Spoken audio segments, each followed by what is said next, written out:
Halo semuanya, selamat datang kembali di Rangkumin. Saya Alex. Dan saya Nora. Hari ini kita akan bedah sebuah buku yang bisa dibilang sangat berani. Mungkin kontroversial juga, tapi dijamin bakal mengubah cara Anda melihat masa depan. Betul. Judulnya The Singularity is Near, karya futuris Ray Kurzweil. Sumber kita adalah rangkuman visual yang padat banget dan juga kutipan-kutipan penting langsung dari bukunya. Betul. Jadi tujuan kita di sini itu benar-benar membedah isi kepala Kurzweil lewat buku ini. Kita akan coba ngerti apa sih singularitas yang sering dia sebut itu. Iya, itu. Kenapa dia begitu percaya diri mematok tanggal spesifik tahun 2045? Dan yang paling penting, apa artinya semua ini buat kita? Buat definisi kita sebagai manusia. Jujur, saya penasaran banget. Beberapa idenya tuh kedengaran kayak fiksi ilmiah murni. Jadi, mari kita lihat apakah argumennya cukup kuat. Siap-siap ya. Siap-siap, karena pembahasan ini akan membawa kita jauh melampaui apa yang kita kira mungkin. Mari kita mulai. Oke, langsung aja ke jantung pembahasannya. Istilah yang jadi judul bukunya, singularitas. Dari sumber yang kita punya, apa sih sebenarnya definisi singularitas menurut Kurzweil? Jadi menurut Kurzweil, singularitas itu semacam titik di masa depan, kayak cakrawala peristiwa gitu. Oke. Di titik itu, laju perubahan teknologi jadi cepat banget, dan dampaknya itu dalam banget. Sampai kehidupan manusia seperti yang kita kenal sekarang bakal berubah permanen. Jadi bukan cuma iPhone baru tiap tahun ya, ini lebih fundamental. Jauh lebih fundamental. Dan perubahannya itu katanya nggak bisa dibalikin lagi. Dan dia nggak berhenti di situ kan. Dia ngasih prediksi yang sangat-sangat spesifik, tahun 2045.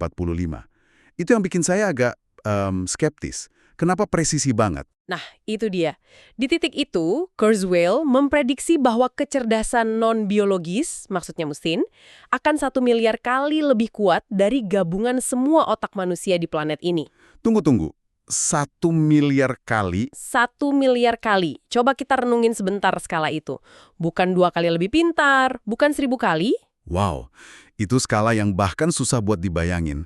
Maksudnya, satu AI bisa mencahin masalah yang butuh seluruh umat manusia ribuan tahun buat nyelesainnya dalam hitungan detik gitu. Tepat, skalanya itu benar-benar di luar pemahaman intuisi kita. Dan dampaknya, seperti yang digambarin di rangkuman kita, adalah batas-batas yang kita anggap sakral bakal mulai kabur. Batas antara manusia dan mesin? Antara manusia dan mesin, antara pikiran biologis dan kecerdasan buatan, bahkan antara realitas fisik dan dunia virtual. Semuanya bakal nyatu. Visualisasi di sumber kita itu benar-benar nekenin poin ini. Ada grafik yang nunjukin pertumbuhan kecerdasan manusia itu hampir datar ribuan tahun, terus tiba-tiba, melesat kayak roket di sekitar tahun 2045. Betul. Ngelihatnya secara visual, bikin argumen Kurzweil jadi jauh lebih nyata dan, jujur, sedikit mengkhawatirkan. Dan grafik itulah yang ngebawa kita ke fondasi seluruh argumen Kurzweil. Ini konsep kuncinya. Hukum percepatan pengembalian atau the law of accelerating returns. Oke. Ini jawaban kenapa prediksinya kedengaran gila tapi menurut dia sangat logis. Pada dasarnya, ini tentang gimana kita salah kaprah dalam memandang kemajuan. Maksudnya kita kejebak dalam cara berpikir yang salah, gitu? Persis. Sebagai manusia, otak kita kan berevolusi buat memahami dunia secara linear. Kalau kita jalan selangkah, terus selangkah lagi, kita bisa prediksi kita bakal ada di mana. Masuk akal. Itu cara kita bertahan hidup. Benar. Kita ngeproyeksiin masa depan dalam garis lurus berdasarkan masa lalu. Kalau kita melangkah 30 langkah, ya kita ngarepnya nyampe 30 meter jauhnya. Iya. Tapi Kurzweil bilang, teknologi itu nggak bergerak secara linier. Ia bergerak secara eksponensial. Dan disinilah intuisi kita gagal total.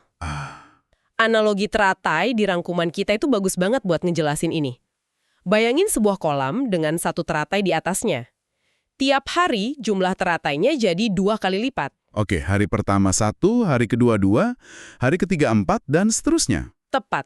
Selama minggu-minggu pertama, kemajuannya kan kerasa lambat banget. Anda mungkin bahkan nggak sadar kolamnya masih kelihatan kosong. Tapi di hari-hari terakhir, katakanlah hari ke-29, tiba-tiba setengah kolam udah ketutup. Oh, wow. Dan apa yang terjadi di hari ke-30? Seluruh kolam ketutup. Pertumbuhan di hari terakhir sama dengan total pertumbuhan dari 29 hari sebelumnya. Gila. Itulah kekuatan pertumbuhan eksponensial. 30 langkah eksponensial itu bukan 30 meter, tapi setara sama 1 miliar langkah linear. Oke, oke. Dan argumen utama Kurzweil adalah, kita saat ini ada di lutut kurva, knee of the curve. Kita ada di sekitar hari ke-27 atau ke-28 di analogi teratai tadi. Jadi kita di titik di mana pertumbuhannya bakal meledak sebentar lagi? Persis. Kita di titik di mana pertumbuhan yang tadinya nggak terlalu kerasa akan segera jadi ledakan masif yang kelihatan jelas. Jadi alasan kenapa prediksinya kerasa kayak fiksi ilmiah, itu karena kita masih ngelihat sebagian besar kolamnya kosong, dan intuisi linear kita nggak bisa memproses fakta bahwa besok lusa seluruh kolam bakal ketutup. Anda nangkep banget. Dia nggak ngarang dari awang-awang, tapi argumennya itu berdasarkan data tren historis yang konsisten di teknologi. Mulai dari hukum Moore sampai pemetaan genom manusia. Oke, ini mulai lebih masuk akal. Jadi ini bukan fenomena baru, tapi bagian dari pola yang lebih besar. Di mana posisi kita sekarang dalam gambaran besar sejarah alam semesta, menurut Kurzweil? Nah, Kurzweil ngelihatnya dalam skala kosmik, dia ngebagi seluruh sejarah alam semesta jadi 6 zaman atau epoche pemrosesan informasi. 6 zaman? Iya, dan tiap zaman itu membangun di atas zaman sebelumnya dengan cara yang lebih efisien dan kompleks dalam mengolah informasi. Coba kita pecah satu-satu ya. Boleh? Zaman pertama itu fisika dan kimia. Informasi disimpan di struktur atom, sangat dasar. Oke. Terus, miliaran tahun kemudian, muncul zaman kedua, biologi. Informasi yang jauh lebih kompleks disimpan di molekul DNA. Lalu, ketiga, otak. Informasi diolah dalam pola-pola saraf. Dan kita sekarang ada di epoche keempat, kan? Yaitu teknologi, di mana kita menciptakan alat di luar tubuh kita, kayak komputer, buat memproses informasi. Tapi perjalanan ini nggak berhenti di sini. Jadi, untuk sampai ke penggabungan manusia-mesin yang dia sebut zaman kelima, pasti ada pemicunya. Apa yang dorong kita ke sana? Kurzweil di sumber ini nunjuk 3 pilar utama yang saling tumpang tindih dan saling memperkuat. Dia nyingkatnya jadi GNR. GNR. Genetika, nanoteknologi, dan robotika. Ketiganya ini kayak 3 mesin roket yang bakal ngelontorin kita ke masa depan singularitas itu. GNR. Oke, mari kita bedah satu persatu. Mulai dari G, genetika. Apa maksudnya memprogram ulang biologi? Ini pada dasarnya persimpangan antara informasi sama biologi. Kita kan udah berhasil ngemetain genom manusia. Artinya kita punya kode sumber kehidupan. Oke, Revolusi genetika berarti kita nggak cuma bisa baca kode itu, tapi juga nulis dan ngeditnya. Kita bisa program ulang sel kita, kayak seorang programmer benerin bug di software. jadi penyakit kayak kanker atau bahkan proses penuaan, menurut Kurzweil, itu cuma bug di program biologis kita yang bisa diperbaiki. Tepat sekali. Dia melihat penuaan bukan sebagai takdir, tapi sebagai program usang yang bisa dan akan kita retas. Itu pilar pertama. Luar biasa. Lanjut ke N, nanoteknologi. Ini kedengaran lebih kayak fiksi ilmiah lagi. Robot seukuran sel darah. Ini tentang penguasaan dunia fisik di skala molekuler. Bayangin, miliaran robot mikroskopis atau nanobots yang cerdas dan bisa diprogram disuntikin ke aliran darah kita. Wow. Mereka berfungsi sebagai perpanjangan sistem imun kita. Tunggu dulu, ini kedengeran kayak kita punya pasukan dokter super kecil di dalam darah kita 24/7. Apa Kurzweil benar-benar yakin ini bisa terjadi? Apa dasar prediksinya? Dasarnya itu tren yang sama, miniaturisasi dan peningkatan kecerdasan. Dia ngelihatnya sebagai kelanjutan logis dari teknologi medis sekarang, dari alat pacu jantung sampai implan koklea. Ah iya juga ya. Kita udah biasa naruh teknologi di dalam tubuh kita. Nanoteknologi cuma ngebawanya ke level selanjutnya, di mana teknologi itu bisa patroli, benerin DNA rusak, bersihin plaki arteri, dan secara aktif melawan proses penuaan sel demi sel. Oke, jadi pilar kedua ini pada dasarnya bikin tubuh fisik kita bisa diprogram dan diperbaiki secara radikal. Lalu pendorong terbesarnya, dan ini yang paling penting, R dalam GNR, robotika. Ini pasti tentang AI. Ya, dan secara spesifik, ini merujuk pada strong AI atau kecerdasan buatan kuat. AI yang selevel manusia, atau bahkan lebih. Tepat, AI yang nggak cuma jago di satu tugas, tapi punya kecerdasan umum setara atau melampaui manusia. Inilah mesin utama singularitas. Dan keunggulannya bukan cuma kecerdasannya ya, tapi kecepatannya. Betul, otak kita kan kerjanya pakai sinyal kimia elektrik yang lambat. Sementara transistor komputer beroperasi dekat kecepatan cahaya, jutaan kali lebih cepat. Dan yang lebih penting, mereka bisa berbagi pengetahuan secara instan. saya butuh 4 tahun buat dapat gelar sarjana. Sebuah AI bisa mengunduh seluruh pengetahuan itu dalam hitungan detik. Dan ngebagiinnya ke jutaan AI lain di seluruh dunia secara bersamaan. Efek jaringannya itu nyiptain akselerasi yang nggak mungkin bisa disaingi evolusi biologis. Jadi, Genetika, nanoteknologi, robotika. gabungin ketiganya, genetika yang memprogram ulang tubuh, nanoteknologi yang menyempurnakan tubuh, dan robotika atau AI yang melampaui otak, dan Anda dapat resep untuk singularitas. Disinilah semuanya jadi sangat nyata. Sumber kita ngasih garis waktu yang spesifik. Di tahun 2020-an yang baru aja kita lewatin, dia bilang komputer mulai nyamain hardware otak. Benar, dari segi kapasitas komputasi mentah, dan kita juga udah lihat nanobots medis awal mulai diuji coba buat tujuan terbatas, kayak nganterin obat langsung ke sel kanker. Jadi kita udah di jalur itu. Lalu lompat ke tahun 2029. Ini tonggak yang penting banget. Kurzweil prediksi komputer bakal lulus tes Turing.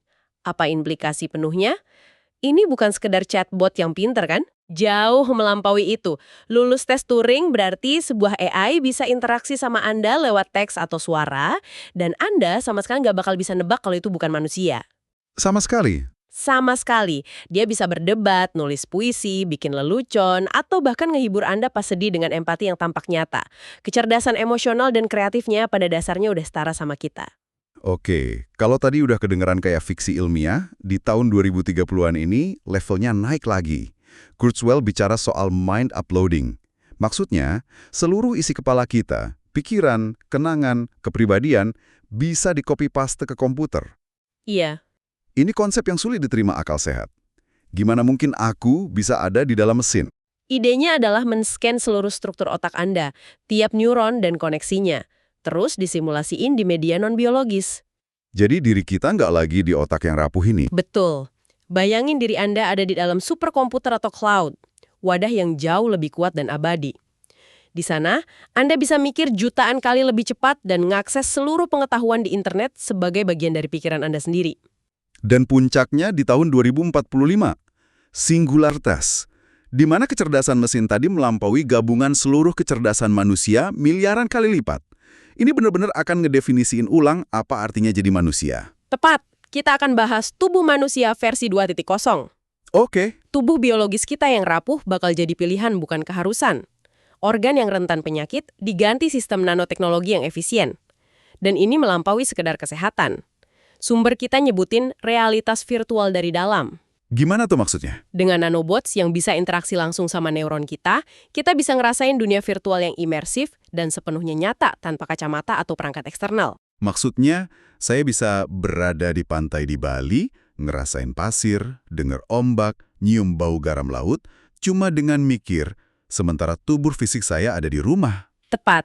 Bahkan lebih jauh lagi, ada konsep morphing, kemampuan mengubah bentuk tubuh sesuka hati di dunia virtual, dan pada akhirnya, di dunia nyata pakai triliunan nanobots. Ini nyentuh isu yang paling fundamental dari semua, kematian. Kurzweil tampaknya ngelihat kematian bukan sebagai takdir, tapi sebagai masalah teknis. Ya, dia berargumen kalau identitas kita itu bukan materi fisik tubuh kita, identitas kita itu pola informasi memori kita, kepribadian kita. Pola informasi. Selama pola itu terjaga, Anda ya tetap Anda. Dengan nyadangin pola itu ke media digital yang lebih tahan lama, Anda bisa terus berlanjut. Kematian dalam pandangannya jadi sebuah pilihan. Tentu saja, teknologi sekuat ini pasti punya sisi gelap. Saya nggak bisa bayangin nggak ada risiko besar. Sumber kita pasti nyinggung ini. Tentu saja, Kurzweil nggak naif. Dia sadar banget sama risiko eksistensial dari GNR. Misalnya, virus yang direkayasa secara genetik bisa jadi jauh lebih mematikan. Itu udah ngeri. Ada juga skenario horor nanobots Grey Goo, di mana nanobots yang dirancang buat mereplikasi diri itu malfungsi dan terus-terusan mereplikasi diri, ngubah seluruh biomasa di bumi jadi debu robot nano. Dan yang paling menakutkan, tentu saja, risiko dari AI yang nggak bersahabat. Gimana kalau kecerdasan super yang kita ciptain nggak punya tujuan yang selaras sama kita? Itu kan kayak nyiptain Tuhan yang nggak peduli sama kita. Benar. Namun, disinilah argumen Kurzweil jadi menarik. Dia nentang gagasan buat ngelarang teknologi ini. Loh, kenapa? Menurutnya, ngelarang itu cuma bakal ngedorong pengembangannya ke pasar gelap, ke tangan teroris atau rezim totaliter. Itu justru lebih bahaya. Jadi solusinya bukan ngerem, tapi justru tancap gas? Itu kedengeran berlawanan sama intuisi. Solusinya, menurut Kurzweil, adalah mempercepat pengembangan teknologi pertahanan secara paralel. Dia ngusulin apa yang disebut sistem imun teknologi. Sistem imun teknologi? Bayangin sebuah jaringan pertahanan global yang aktif, cerdas, dan tersebar luas, yang juga pakai AI dan nanobots buat ngedeteksi dan netralisir ancaman ini sebelum nyebar. Jadi melawan api dengan api yang lebih canggih. Persis, pertarungan antara teknologi baik dan buruk bakal terjadi dalam hitungan milidetik, bukan tahun. Oke, jadi setelah semua ini, apa kesimpulan besarnya? Apa artinya semua ini buat kita? Apakah ini akhir dari manusia? Justru sebaliknya. Menurut Kurzweil, singularitas itu bukan akhir dari kemanusiaan, melainkan langkah evolusi kita selanjutnya. Evolusi selanjutnya. Ada kutipan kunci di sumber kita. Manusia adalah spesies yang secara inheren berusaha memperluas jangkauan fisik dan mentalnya melampaui batasan saat ini. Itu sifat dasar kita. Jadi, menjadi seorang singularitarian, istilah untuk pengikut idenya, itu bukan keyakinan buta. Menurutnya bukan. Ini bukan soal pemujaan teknologi. Ini soal pemahaman rasional terhadap tren eksponensial yang dia klaim tak terelakkan. Pesannya adalah, jangan takut. Oke. Sebaliknya, pahami percepatan ini, siap-siap buat transformasi yang bakal datang, dan yang terpenting, ambil peran aktif buat ngebimbingnya ke hasil yang positif. Visi akhirnya bahkan melampaui planet bumi. Dia bicara tentang zaman ke-6, di mana alam semesta terbangun. Apa maksudnya itu? Visi pamungkasnya adalah kecerdasan yang lahir di bumi ini bakal nyebar ke kosmos, ngubah materi bisu dan tak hidup di alam semesta, debu, asteroid, planet mati, jadi materi komputasi yang cerdas dan sadar. Wow. Hingga pada akhirnya, seluruh alam semesta dipenuhi pengetahuan, kompleksitas, dan kecerdasan. Itulah takdir kosmik dari evolusi itu sendiri menurutnya. Sebuah visi yang luar biasa besar, ambisius, dan sangat provokatif dari buku The Singularity is Near. Ini benar-benar bikin kita mikir ulang tentang batas-batas kemanusiaan dan kemana kita, sebagai spesies, akan melangkah selanjutnya. Dan ini ninggalin sebuah pertanyaan buat Anda renungin, sebuah pertanyaan yang sangat personal.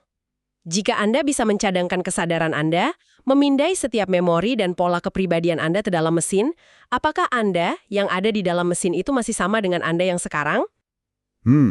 Atau itu cuma sebuah salinan yang sangat canggih, sementara Anda yang asli tetap mati? Pertanyaan yang sangat dalam. Nggak ada jawaban yang mudah untuk itu. Terima kasih sudah mendengarkan pembahasan kami di Rangkumin. Sampai jumpa di pembahasan selanjutnya.